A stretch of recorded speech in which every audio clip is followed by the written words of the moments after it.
नाज़रीन अवां ख़बर शेयर कंदा आलू रिपोर्ट कर रहियो आहे बदीन खां अल्ताफ़ मेमण बदीन जी साहिली पट्टी जी यूनियन काउंसिल पीर फतेह शाह जे चइनि ॻोठनि करीम ॾिनो मूसे पोटो हूत ख़ान मूसे पोटो मिस्त्री शाह ऐं उमर मल्हाज़ रवासिन बुनियादी सहूलियतुनि जी खोट ख़िलाफ़ एहतजाजी मुज़ाहिरो करे सख़्त नारेबाज़ी कई। उन मौक़े ते हमीर मूसे पोटो, दरिया ख़ान मूसे पोटो, सैयद जुमन शाह, आज़म शाह, हुसैन मल्ला, जुमन मूसे पोटो ऐं ॿियनि ॻोठाणनि चयो त असांजा चारई ॻोठ सालनि खां बुनियादी सहूलियतुनि खां महरूम आहिनि, पर चूंडियल नुमाइंदनि ऐं इंतिज़ामिया पारां को बि तहरुक न वरितो वियो आहे।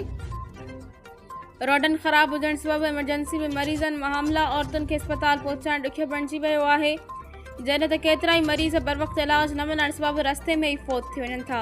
हिननि इल्ज़ाम हयो त मुख़्तलिफ़ तरक़ियाती कमनि जा टेंडर त जारी थियनि था, पर ज़मीन ते कमु नज़र नथो अचे।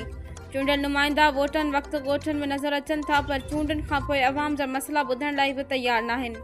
2022 जी बोर्ड दौरान जिन मुतासिरनि जे घरनि जा सर्वे कया विया, पर मिलियो कुझु कोन। तालीम, सिहत, रोड, बिजली ऐं ॿियूं बुनियादी सहूलियतूं हासिल करण खां महरूम आहियूं।